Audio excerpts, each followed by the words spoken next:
Assalamu alaikum. Today we are going to talk about a beautiful topic.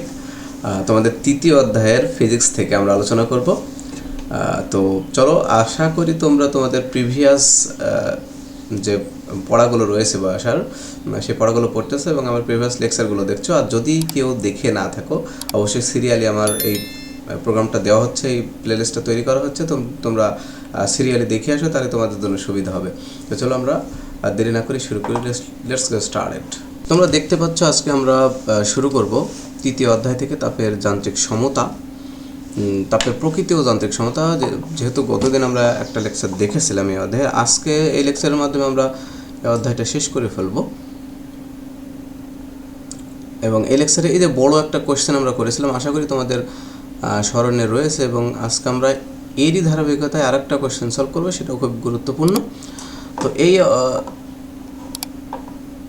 তো এই প্রশ্নটা solve করার আগে আমাদেরকে একটা বিষয় একটু জানতে হবে যে গ্যাসের ক্ষেত্রে আসলে মোলার আপেক্ষিক তাপ জিনিসটা কি। যখন এখানে রয়েছে যেমন যে আদর্শ গ্যাসের ক্ষেত্রে প্রমাণ করো CP minus CV equals to R. Okay, তো এখানে তো সিপি বলতে আসলে কি বোঝায়? সি বলতে আসলে মোলার আপেক্ষিক তাপ, অর্থাৎ একটা গ্যাস, আমরা জানি গ্যাসের এককটা মোলে প্রকাশ করা হয়, যেমন আমরা ভর পরিমাপ করি কেজিতে, তাই না? ওকে, তো সেই রকম গ্যাসকে পরিমাপ করা হয় অ্যাকচুয়ালি মোলে। তো 1 মোল গ্যাসের তাপমাত্রা 1 ডিগ্রি কেলভিন বৃদ্ধি করতে যে পরিমাণ তাপের প্রয়োজন তাকে বলা হয় মোলার আপেক্ষিক তাপ। আশা করি বোঝা গেছে। 1 মোল গ্যাসের তাপমাত্রা 1 ডিগ্রি কেলভিন বৃদ্ধি করতে যে পরিমাণ তাপের প্রয়োজন তাকে বলা হয় মোলার আপেক্ষিক তাপ। তো এখানে সিপি রয়েছে, পি রয়েছে, এর ভিতরে তোমরা দেখতে পাচ্ছ, আর ভি রয়েছে, একই জিনিস। তো পি বলতে কনস্ট্যান্ট প্রেশার বোঝায়, অর্থাৎ স্থির চাপে, আর ভি বলতে বোঝায় কনস্ট্যান্ট ভলিউম, অর্থাৎ স্থির আয়তনে। ঠিক আছে, আর এইটা তো আমাদের প্রমাণে রয়েছে যে আমরা জানি একটা আদর্শ গ্যাসের ক্ষেত্রে একটা প্রমাণ আমরা দেখেছিলাম যে পিভি ইকুয়ালস টু এন আর টি, নিশ্চয়ই তোমাদের মনে আছে এটা। ঠিক আছে, আমরা সেখান থেকে মূলত আমরা এইটা করব, এই প্রমাণটা করে ফেলবো। সেটা কি যে আদর্শ গ্যাসের ক্ষেত্রে প্রমাণ করো CP minus CV equals to R. তো চলো আমরা দেখি যে কি বলে। যে মনে করি 1 মোল পরিমাণ আদর্শ গ্যাসে ডিকিউ পরিমাণ তাপ প্রদান করা হলো। এখানে ডি বলতে ডেরিভেটিভ মান বোঝায়, খুবই ক্ষুদ্র, এই জন্য এখানে ডেরিভেটিভ কথাটা চলে আসছে।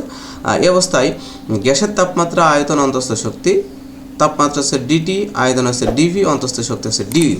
তো এখানে সিভি মানে যে আমি এখানে লিখে দিয়েছি স্থির আয়তনে গ্যাসের মোলার আপেক্ষিক তাপ, সিপি ইকুয়ালস টু স্থির চাপে গ্যাসের মোলার আপেক্ষিক তাপ। এটা হচ্ছে মনে রাখবা, ভি হচ্ছে ভলিউম অর্থাৎ আয়তন, স্থির আয়তন, আর পি হচ্ছে প্রেশার অর্থাৎ স্থির চাপ।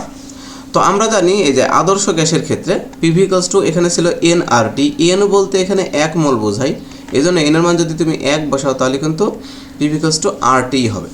ঠিক আছে, তো এখন তো সমীকরণটিকে যদি আমরা অন্তরীকরণ করি তাহলে কি পাচ্ছি দেখো, এখানে পি ভি দুইটা রাশি কিন্তু রয়েছে। জাস্ট তার আগে আমরা টি এর সাপেক্ষে করবো অ্যাকচুয়ালি, টেম্পারেচার, তাপমাত্রা সাপেক্ষে। তো ডি বাই ডিটি দিয়ে দিলাম, PV equals to D DT R T. Okay, এখন আমরা দেখতে পাচ্ছি এখানে পি এবং ভি দুইটা রাশি রয়েছে।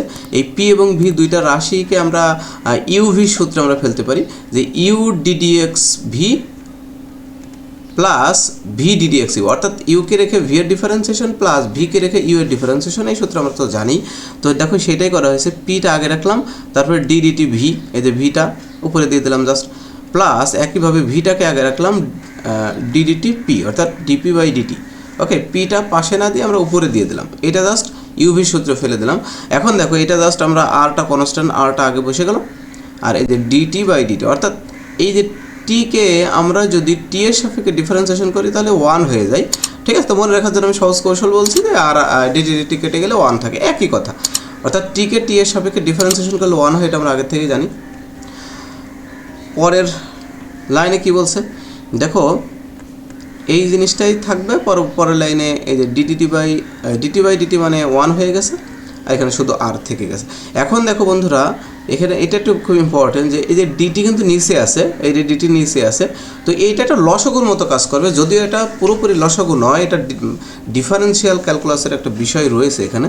ঠিক আছে, তো আমাদের যদি আমরা লসাগু হিসেবেই মনে রাখি তাহলেও মিলে যাবে। অর্থাৎ ডিটি কি নিচে আসে না, এই যে আর এর সাথে গুণ হয়ে যাবে, অর্থাৎ আর ডিটি। আর এই যে এটা যদি লসাগু নাও তাহলে উপরে এটা বসবে, আবার এটা বসবে, অর্থাৎ পিডিভি প্লাস ভিডিপি এটা বসে দেবে সমান সমান আর ডিটি।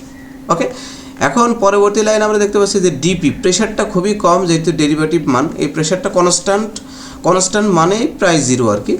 তো এই যে জিরো ধরা হয়েছে এখানে স্থির চাপে ডিপি সমান জিরো, তো এটাকে এই রাশিটা পুরো জিরো হয়ে গেল, তাহলে থাকবে পিডিভি সমান সমান আর ডিটি। এখন যদি আমরা এখন দেখো এই যে ডিটি টেম্পারেচার আমাদের সংজ্ঞায় কি বলছে, মোলার আপেক্ষিক তাপের সংজ্ঞায় কিন্তু যে 1 মোল গ্যাসের তাপমাত্রা যদি 1 ডিগ্রি কেলভিন বৃদ্ধি করা হয়, এটা হচ্ছে ইম্পর্টেন্ট ইস্যু। এই জন্য ডিটি হচ্ছে 1 ডিগ্রি কেলভিন, এই জন্য ডিটিটা আমাদের বাদ দিয়ে দিলাম, তাহলে পিডিভি ইকুয়ালস টু আর হবে। এখন তাপ গতিবিদ্যার প্রথম সূত্র অনুসারে আমরা দেখেছিলাম যে সিপি সমান সমান সিভি প্লাস এটা বাহ্যিক কাজ ছিল ডিডাব্লিউ, ঠিক আছে। এখন এটা আমাদের মনে রাখতে হবে। তো সিপি সমান সমান এই যে সিপি থাকবে প্লাস এই যে কাজের সংজ্ঞা কি, কাজ আমরা জানি বল গুণ সরণ, এটা কিন্তু কাজের সংজ্ঞা, বল গুণ সরণ, এটা ফিজিক্সের ভাষায় আমরা জানি, বাট এখানে বল বলতে আসলে কী বলতেছে প্রেশার, আর সরণ বলতে এখানে বলতেছে ভি, ঠিক আছে, অর্থাৎ ডিভি।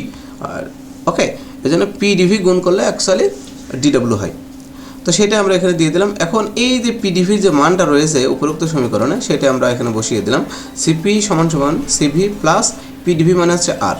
এখন দেখো আরটা আমরা রাখলাম, তাহলে হবে কি সিপি মাইনাস এই যে সিভিটা বাম পাশে চলে আসলে মাইনাস হয়, তাহলে CP minus CV equals to R. এটাই ছিল আমাদের আজকের প্রমাণ, এটা খুবই ইম্পর্টেন্ট একটা প্রমাণ ছিল। তো আশা করি তোমরা বুঝতে পেরেছো, এই প্রমাণটা ভালোভাবে বাসায় করবা, প্র্যাকটিস করবা। তো প্র্যাকটিসের মাধ্যমে আমাদের এই অধ্যায়টা শেষ হবে, ঠিক আছে। তোমরা চাইলে একটা স্ক্রিনশট দিয়ে নিতে পারো। ওকে, তো পরবর্তীতে আমি আসলে এই লেকচারে আমি 4 এবং 4 অধ্যায়টা একটু দেখিয়ে দিচ্ছি। দেখো 4 অধ্যায়ই রয়েছে, এখানে তেমন কোনো কঠিন কোনো বিষয় নয়। তো এটা একটু বাসায় পড়ে নেবা, জাস্ট একটা স্ক্রিনশট দিয়ে নাও। তাপ গতিবিদ্যার দ্বিতীয় সূত্রটা এখানে ব্যাখ্যা করা হয়েছে, জাস্ট নর্মাল একটা সূত্র, এটা কঠিন কোনো বিষয় নাই, এটা একটু করবা। আর পরবর্তী আমরা লেকচারে 5 এবং 6 অধ্যায় নিয়ে আলোচনা করব, এবং 5 অধ্যায়ে একটা বড় প্রমাণ রয়েছে যেটা আসতে পারে, ইম্পর্টেন্ট। তো তোমরা 3 এবং 4 অধ্যায়টা বাসায় করে নেবা। পরবর্তী নেক্সট লেকচারে আমরা 4 অধ্যায় নিয়ে আলোচনা করব। তো সে পর্যন্ত ভালো থাকো, সুস্থ থাকো এবং দেখতে থাকো আমাদের এই চ্যানেল। আসসালামু আলাইকুম ওয়া রাহমাতুল্লাহি ওয়া বারাকাতুহু।